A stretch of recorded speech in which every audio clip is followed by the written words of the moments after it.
I can hear the sounds. I can smell, the burning. I can see. It's very visual, so I found it very compelling. The book is set in Hamburg, 1947, the coldest winter of the century.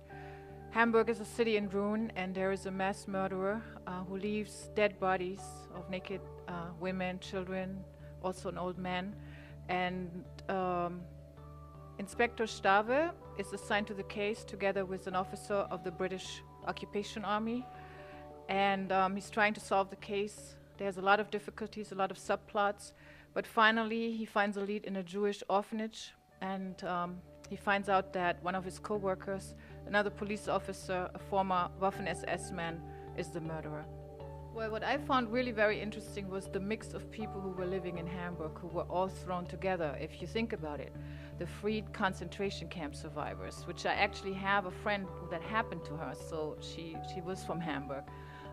The POWs, the people who returned from the war, the refugees from the former German territories, the ex-slave laborers who still were in Germany and did not want to return to the Soviet Union, and all of that is real, and all of them living together in Hamburg trying to make a living. A lot of them having to sleep outside because there's no shelter, living in some sort of tent situation, making some fireplaces.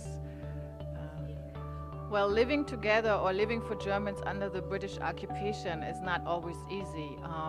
For example, the British have taken over the villas, all the nice houses. They have heat, they have real coffee, they have tea, none of which the Germans have. And there's, of course, some resentment and at the same time some opportunism, trying to have to get along to get ahead.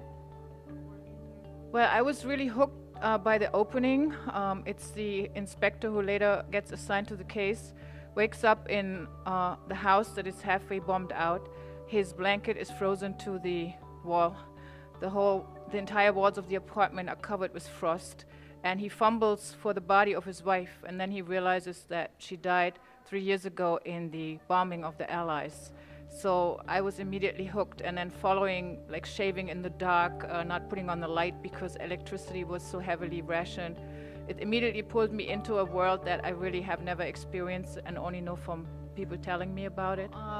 At the end of the book, the author writes that it's based on a real case, but he fictionalized the case because the real case was never solved, so the murder was never found. There were posters plastered all over Germany, everywhere they were looking for the killer, but no matter what the police, the state did, the killer could not be found. But the author fictionalized the account. There's a lot of it in it that is real and that really happened, but he actually came up with a character who was the murderer. I think there's so much research that went into the book that it feels very real.